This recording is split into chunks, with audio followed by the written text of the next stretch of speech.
Mayong buntag na sa mga kasisilabs, no? Nayan na po sa ato ang everyday nga trabaho. So, nahanap ko diri sa ako ang pwesto mga sisilabs. Naka-ready na, naka-set up na ang akong paninda, no? Set up na.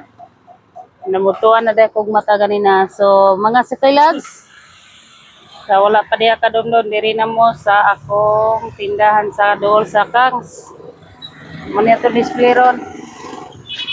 Naay garlic o banana cheese, peanut brittle o diya tay tag 20 o kani tag cheese ra ni mga sisilag. Kani tag 20-20. Natay honey diri. Sinsay wala pa kapalit og honey, palit na. Then naabot koy assorted chocolates and biscuits. Naka-ready na. Waiting na lang sa pamalalit. Nabikin siya mga sisilabs. Mga sukilabs. Dira. Order na mo din na or pick up lang kay wala na ko'y time maka-deliver kay wala ko'y kauban diri, no?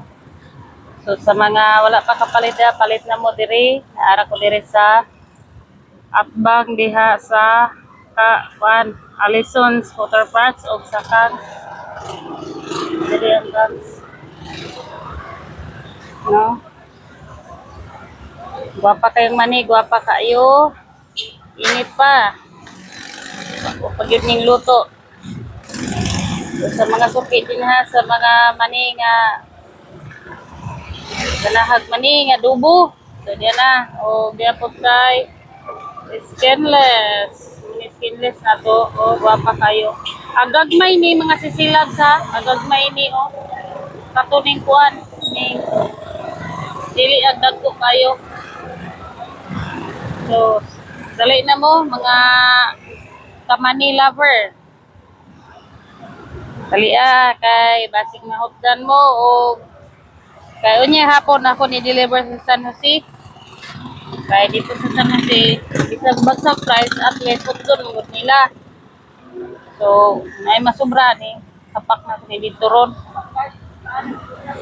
Pabagsak price na lang at least mahurot. Para maghihapoy ginagmay ginansya. At least na adjud kaysa wala ba, diba? So, bye-bye and see you later.